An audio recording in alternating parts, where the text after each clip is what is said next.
আসসালামু আলাইকুম। আজকে আমরা তৈরি করব ভাপা পিঠা। তার জন্য একটি পাত্রে নিয়ে নেব চালের গুঁড়া, এরপর দিয়ে দেব লবণ,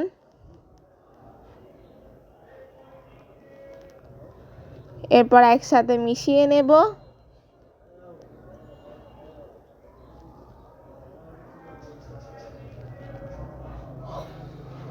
এরপর দিয়ে দেব চিনি। আপনারা চাইলে চিনি দিতেও পারেন, নাও দিতে পারেন। এরপর একসাথে মিশিয়ে নেব।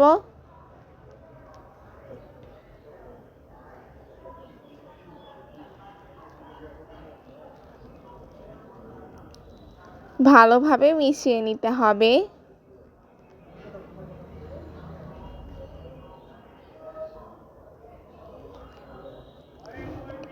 এরপর অল্প অল্প করে পানি দিয়ে আবারও মিশিয়ে নেব। অবশ্যই অল্প অল্প করে পানি দিতে হবে এবং মিশিয়ে নিতে হবে।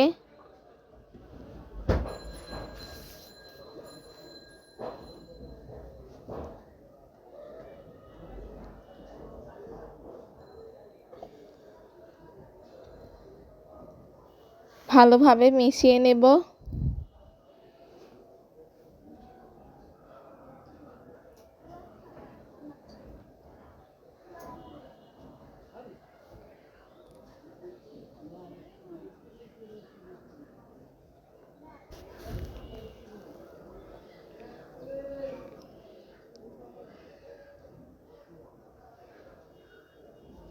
ডোটা এমন হবে, শুকনো থাকবে না, আবার পুরোপুরি ভিজাও হবে না।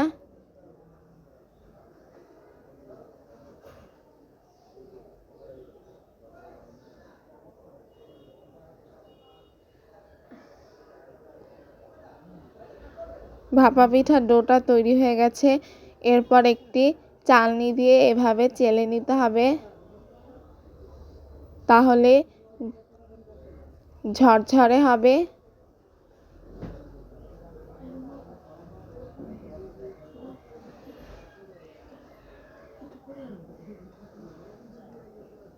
দেখতে পাচ্ছেন ঝরঝরে হয়েছে।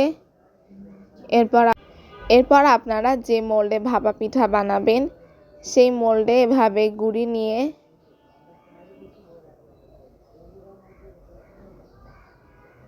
গুঁড়ো নারিকেল মাঝখানে দিয়ে দেবেন।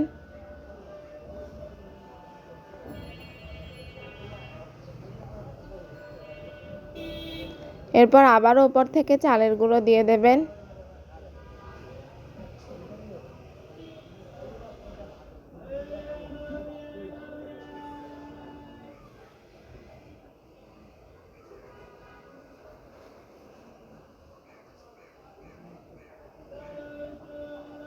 এরপর ওপরে এভাবে নেট দিয়ে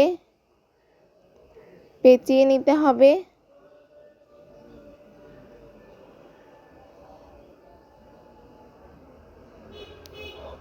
আমি আরও একটি বানিয়ে দেখিয়ে দিচ্ছি। প্রথমে চালের গুঁড়ো নিয়ে এরপর মাঝখানে নারকেল কোড়ানো এবং গুড় দিয়ে দেব।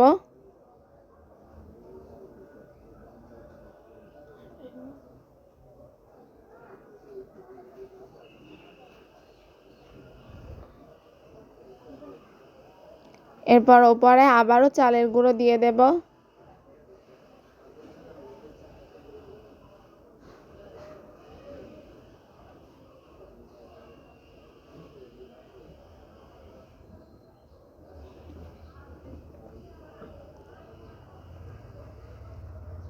উপর থেকে এভাবে নেট দিয়ে দিতে হবে।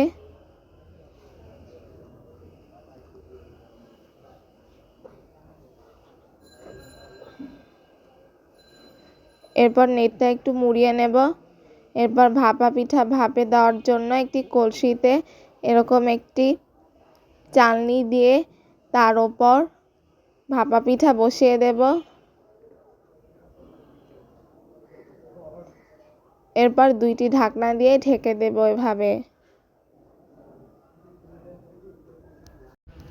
এরপর 20 মিনিট পর চেক করে নেব পিঠা হয়েছে কিনা।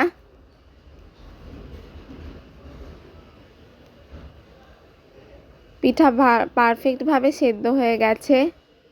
এরপর এভাবে নেট কাপড়টি ছড়িয়ে নিব। আলতোভাবেই ছেড়ে যাচ্ছে। তৈরি হয়ে গেল মজাদার ভাপা পিঠা।